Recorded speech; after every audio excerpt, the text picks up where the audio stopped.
Daye. Thank you for coming to my show. I think you'll hear something today that makes you click that like button, share with your people, and subscribe so you don't miss what's next. Let's stay connected. Tell me what you think in the comments. The Our Unseen Dads, where we have Brother Gerald Daye. How are you, brother? I'm doing great. Phenomenal. Beautiful Saturday. Happy to be here. Yeah. Great to see you. Great to see you. I would like to start my show off is, who are you?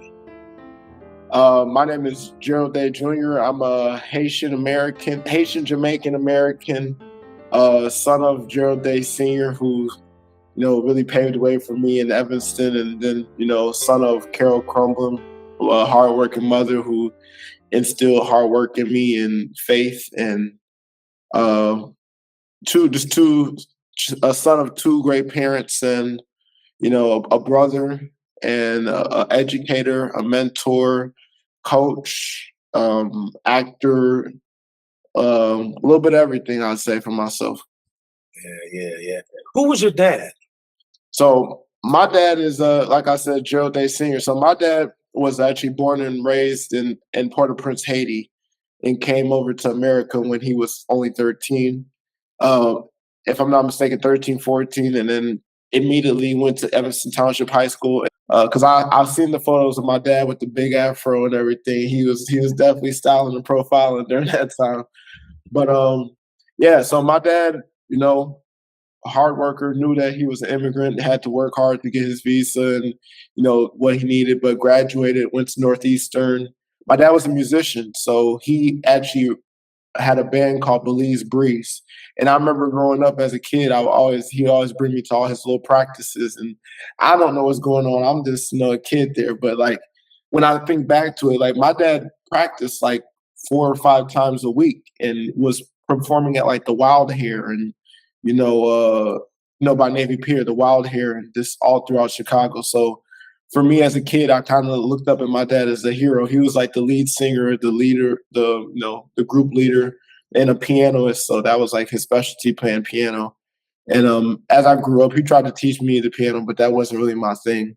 But another thing about my dad is when I was born, he started the Evanston Haitian Picnic Festival, which has been going on for now 34 years. First started at my grandmother's house in McDaniel, a little cul-de-sac right there by off of Dempster and McDaniel. And then that kind of grew. It got so big, and we would have all the Haitians, whether from Chicago, whether from Evanston, and any surrounding areas, would all come. And it just became so big that we ended up having to move it to James Park. So we've been doing this this Evanston Haitian Festival for 30 plus years. Now we've turned into the HCO, which is the Haitian Community Organization. So it's a group of us, my father included, and other Haitians that really care about the movement and community in Evanston. And the festival is not just for Haitians; it's for all alike. You of course are welcome as well. We took a pause this year. We didn't do it's always on July 4th. We took a pause this year to kind of get back to it.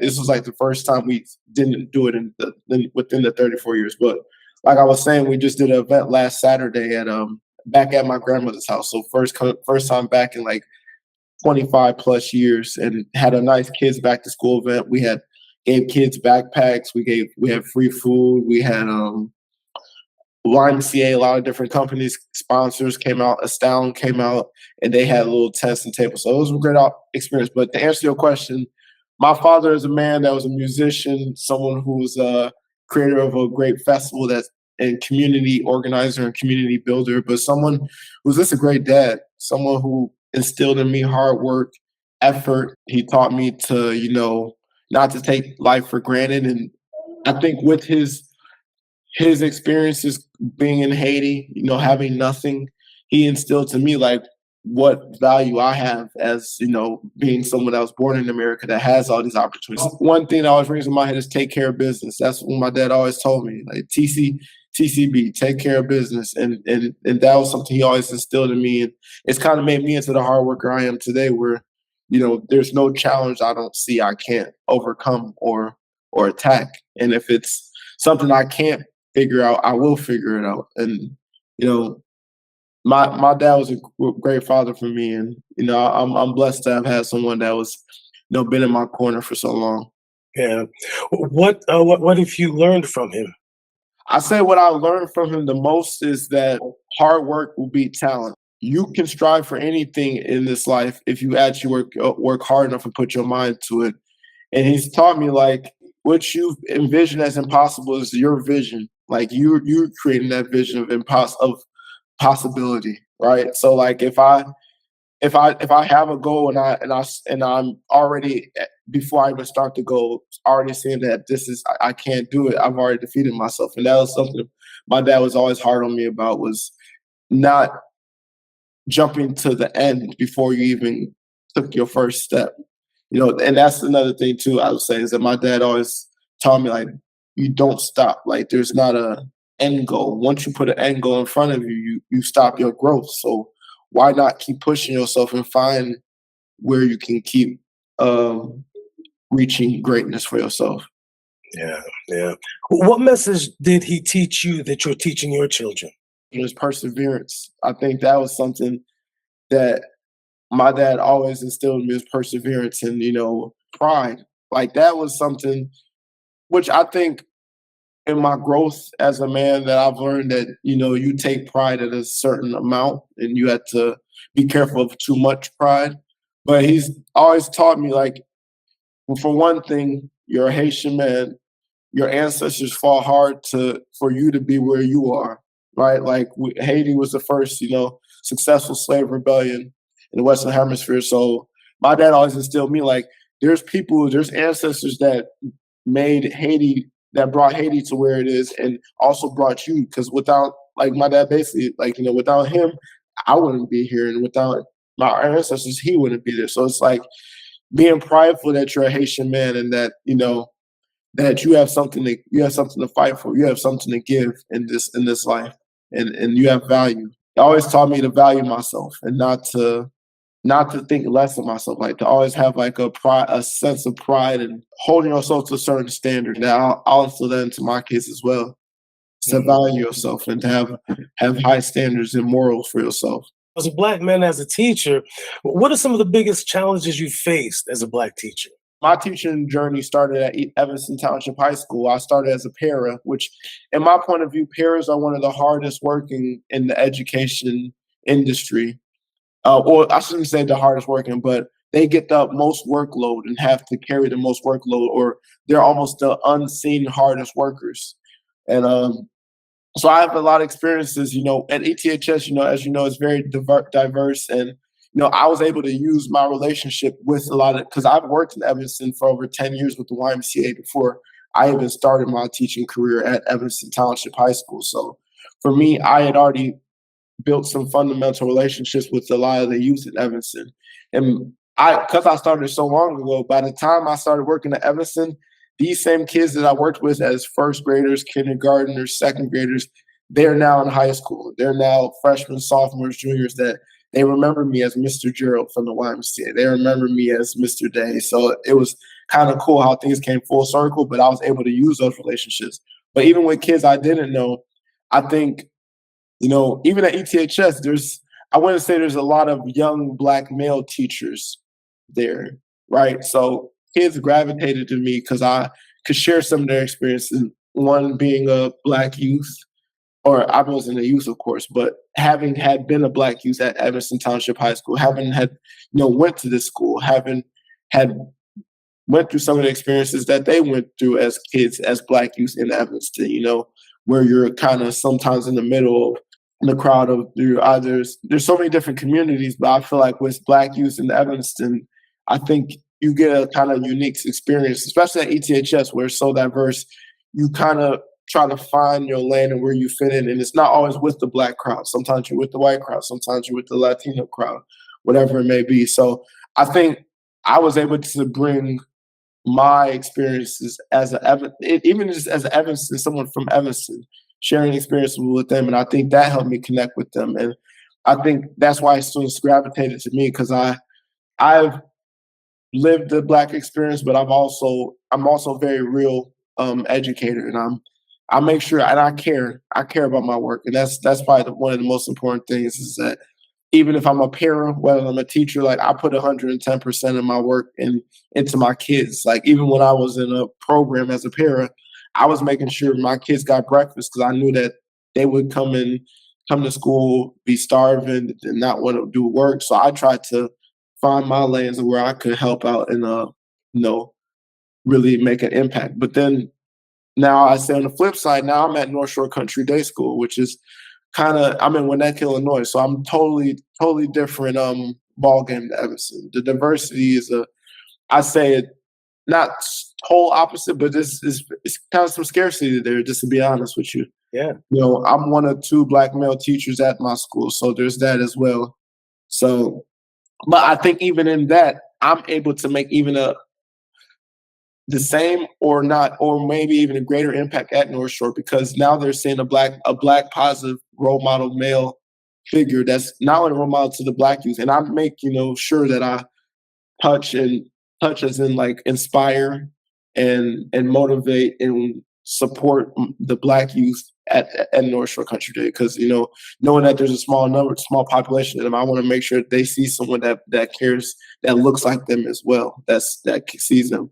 But then even for the other youth of different colors or white youth, like they kind of gravitate to me because they haven't seen someone like myself. To be honest with you, a lot of them haven't had like a positive, outgoing, exciting black male educator like myself in their lives. So I use that opportunity not only to just be there present, but also to kind of teach them because sometimes they don't understand some of the things of how to talk to a black male. They might say things that they don't realize might be, and I'm not saying they just saying things offensive, but they'll be like, they might not like realize that. Like one kid said to me, what did he say? He was like, do you listen to this one artist that like shakes his dreads? And because he was saying, because of my hair. And I didn't take offense to that because I know he was just trying to make the connection. And this was a new kid to the school. So really he was just trying to make connections. So, but I use that as a teaching moment. Even with one thing that's even little is with the kids that I teach or the kids that are around, when they come up to me and I'm talking to the teacher, they'll just start talking like this. But hey, Mr. Day, how you doing? And I always stop them like, hey, first things first, when two adults are speaking, you always need to say excuse me. And it's the little things, right? Because not everybody learns these little manners. But those are the things that matter. When you become a professional and you get into the real world, it's those little things that you were taught that were the little things that actually matter to the bigger heads, the bigger spaces that you get into, showing respect, which is something that's, as a Haitian man, respect is everything. And that's another fundamental thing my father taught me was respect. And respect goes so far. What are some of the joys you get as a teacher, as a black teacher, when you see your student? What are some of the joys you get as a black teacher? Oh, some of the joys I get is just being able to feed into my kids, especially like when it's about experiences that kind of relate to the black experience that they might not be able to experience themselves, that they want to know about. I can import that into them. But then even then, I've taken a responsibility to be a community leader at North Shore, just in the sense of like, I'm one of the leaders for BSU, which is Black Student Union for our high school students. So I take every initiative to find every opportunity to get our students in things that are impactful to them. So I took students to the HBCU experience where they got to learn about more HBCUs because I know not a lot of students at North Shore go to HBCU. So if I can just put that in the mind or put that on the radar of these kids, that's a big goal for me. But then just as a teacher myself, I think that I show students that, people of my color or black people, they can look all different sorts and shapes in different ways. And that, some of their ideas of what a black man can look like, I can kind of contrast with it, whether it be a good thing or a bad thing. Like I can show them, and I'm not saying I speak for all black men, but if I could be a representative to show you that, we can be in partnership and we can be in community, like that's a big win to me, to be honest with you. As a black man, what is your greatest superpower? My greatest superpower as a black man, I think, is my creativity, but my ability to like build community and build relationships. I think I do a great job in, reaching out. But then also, I think even at working with kids, I think that's like one of my superpowers, honestly. Like, no matter what color, shape, whatever the kid is, no matter how timid they are, scared they are, afraid, they could be new and have never talked to a black person in their life. I'm gonna make sure that I introduce myself and meet with them in a way that those fears and thoughts go away. Like, I think I do a great job of that, and I think I'm my adaptability. I think sometimes as a black man, we don't fit in a lot of the spaces that we go to, a lot of the places that we go to, whether we're invited or not invited. My and the experiences that I've gained along my lifetime has helped me being able to be adaptable to any situation, no matter what I'm thrown in, what the danger is, whether it's the best situation or the worst situation for me. I think I've learned that I can adapt, and um, I think this my skills through the black experience and then just in life in general has helped me get there. Yeah. What are some of the biggest challenges that you faced? Um, I think the biggest challenges that I faced is feeling like don't. And some of these challenges I've beaten, I think, or I've surpassed a little bit. But one of the major ones was always worrying about, did I fit in the spaces that that I that I perceive not for me, and that was the biggest thing. I think first was getting over that perception that this space wasn't for me. Like, and I think because I moved around a lot in my life, I think whether it was when I was in second and third grade, I went to school in Downers Grove where I was like the only black kid. So for me, in that time, I definitely felt like I didn't fit in. Then I came back to Evanston, and then I had lost a lot of the friendships that I had in the years I was gone. So when I came back, I felt like I was still lost. And then we can even fast forward to Eastern, my first college experience. So that's where I went for undergrad, Eastern Illinois University. And even in that school, it's predominantly white. I think on my freshman year on my college floor, I think there were only two black boys, me and this other kid that were on the floor. So I think I've always adjusted to this experience of knowing that, I'm not always going to be in that community that I was used to in Evanston, where Evanston, I had a larger black community or just a more diverse community where as I started to get older and navigate to these different spaces where there's less of me, I have to find am I going to shrink or am I going to maximize myself and branch out and step on some of these fears that I have? So I learned I had to build my own experience for my own self, my own viewpoint of what I see as a value of what matters to me. And to me, I've learned, race, skin doesn't matter to me. It's the values that the person actually holds himself is what I look for. Like, what do you value? What's important to you? What are what's your moral compass like? Those are the things I kind of look for, or I say I would value. Yeah, yeah. How do you discuss race and identity with your children? And I ask that because you are a teacher and you see Yeah, many different children. And so, how do you discuss that with them? yeah. So I'm lucky enough and fortunate enough to be on one of the middle schools. So I've taken a bigger this EDI field of equity, diversity, inclusion at my school, especially at Northshore. They've really actually put a lot of faith in believing in me to like take on that role. So I actually just got a new role at the job for this school year community program lead. So I'll be actually implementing a lot of new EDI programming that can be awesome for the students, faculty, and even the parents. So I'm working on creating some events for that. But when it comes to the kids, to be honest with you, I keep it real, like honestly, because I know they need to hear. If they're going to hear it from a black man, I'm going to give it to you as you need to hear it.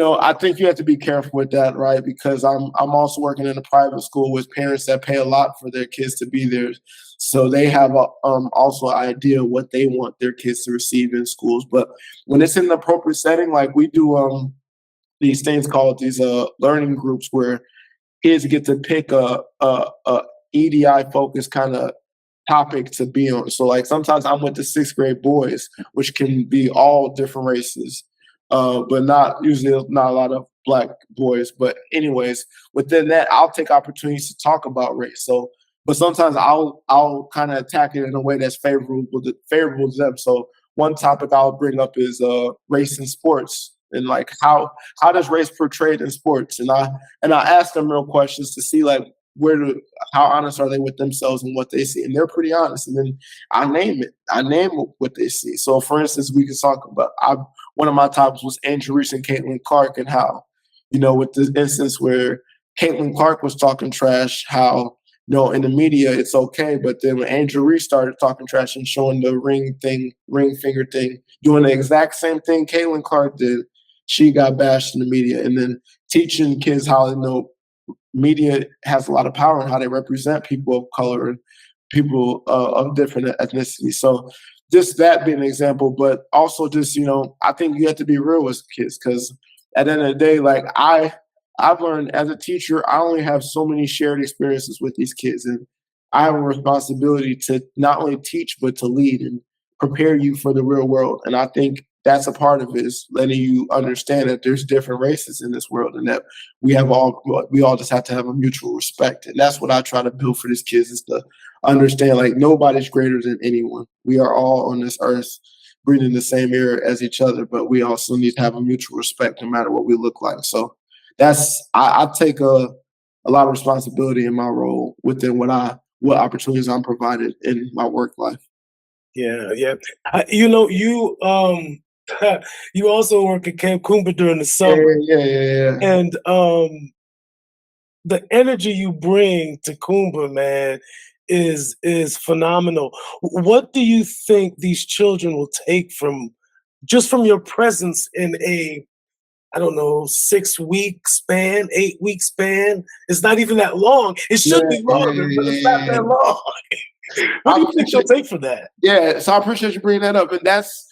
And I should have brought this up sooner, but when we talk about like what's important to me and what my values are and how I cared, Coomba was, so like I said, was working with kids for 10 plus years before I even stepped in education. So camp life was my life, because I was in the YMCA. So I worked as a preschool gym teacher. I worked as a camp counselor. I worked as a camp coordinator, a camp director. I worked my way up within the Y. So I saw it all through the Y. It's funny, I worked at Camp Echo. They hired me for a week to bring 3 Black brothers from Evanston that were having that had a hard experience at Camp Echo, where they got into it with some of the directors there, and they wanted to give these kids another chance. And if you don't know what Camp Echo is the sleepaway camp, that they have in Evanston, that they go to Michigan. Mm-hmm. So they needed a mentor, someone to, escort the kids through for that week and be there with them, support them. And I went there, and it was actually amazing. And you know what, Lionel, what's crazy is it was really full circle, because I didn't bring this up, but when I was a kid, I attended Camp Echo when I was like second or third grade, and I actually got kicked out. So my mom signed me up for 2 weeks. I went out there and I had no friends, because mind you, I told you I just came back from Evanston from being in Downers Grove, so I didn't really know anybody. My mom enrolled me just to get me into something. So I'm there for 2 weeks. I'm the only Black kid in my cabin. I started getting bullied. The kids are messing with my stuff. They emptying my bag out, taking my pillows. I brought it up to the councils, whatever. They didn't do nothing about it. And then I ended up getting in fights, because, at that point I'm defending myself. It's just me to myself. So I ended up getting in a couple fights. I ended up getting they sent me to the director's office. Director's like, we got to call your mom. We're sending you home. My mom is clearly irate, because it's only week 1 and they trying to send me home in week 1. And she paid for 2 weeks. So and Camp Echo is not cheap. Nope. So she called them and she let them have it. They returned her money back. Now I got sent home still, but they returned her money back. But I say it's full circle, right? Because I had worked for the YMCA for 10 years, and many times they kept inviting me to come to Camp Echo to work and help out. But I would never go back, because I had that experience as a kid that I'm like, why would I go out there when y'all don't even hire a lot of Black staff like that? Y'all don't see me. And then I had that experience myself. No way. But then when they asked me to mentor those 3 boys and go out there, I went out there with them, and it was crazy. It was like a full circle experience. Like I even did some of the stuff that I wanted to do as a kid. Like I went fishing, I went on the ropes course and all that, and it was just awesome, because it helped me see the work that they were doing, and they are working in the right direction. Like they are intentional, and with the staff that they're hiring, they're aware of, like, what they need to do to support students of color out there, especially if they're pulling kids from Evanston. So that's awesome. So I say all that to say that helped me be who I was at Camp Kumba as a camp. Well, I started off as a STEM director, but then I moved to camp director for the next 2 years. But that helped me because, for one, these is kids I love and care about. Like, that was like my passion and love for Camp Kumba was what I wanted. I dreamed for there to be a camp that was for Black youth specifically, that supported Black youth, and it to be free so any kid can it be accessible to any kid. And that's what made Kumba so amazing to me. Because, for one, I'm able to do the work that I truly care about, which is to build Black youth in Evanston. That's all I've ever, like, if I put it to like one flat line, I just cared about helping and fostering community in Evanston and helping raise up our Black youth, our Black boys and girls. But then to be able to do that and get paid, but to be able to do that and be able to make a direct impact, I'm going to bring it 1,000% every single day. And you saw that, even when you was dropping off your Jameson, right? Like, I bring 1,000%. I want the energy to be up here. Like, this is we no different from any of these other camps. Robert Crown, YMCA, we as equal with them or better. I'm not trying to make it a competition thing, but that's what I wanted to bring to Kumba. And you know what? I took this year off because, Kumba's almost, when I do Kumba, it's like with the private school schedule, Kumba starts literally the week after school's out. So I don't get a break. I go straight into Kumba. And I go back to school after a week or after like a month. And I work Lollapalooza too. So it's like, I don't really get much of a break. So this past summer, having that break for me was great. But what I missed from not working Kumba this summer was, I miss so much about it. Like I think about it all the time, and I'm definitely reconsidering for next summer coming back because it put a battery in my back too, knowing that I'm working here in Northshore. I'm all over Neck. I'm not in Evanston anymore, but I can still make an impact. Like I can still make an impact on these kids and still be a mentor. And that was the biggest thing is just being a role model, right? Like these kids sometimes just need to see somebody positive that really cares about them. And I know they have parents and they have people that care about them, but I think sometimes with our Black youth in Evanston is that they think that the educators that they experience, whether they are mediocre or wherever they are, sometimes kids think that's also what they're going to get from camp life. They're thinking they're going to get the same experience from educators. And I just I wanted to combat that. I want kids to know that there's people that really care about you, that work with you, whether you're in school, whether you're in camp. Like there's people that will honestly care. And that's all that was my pride and joy was putting my 1,000% every single day in the camp.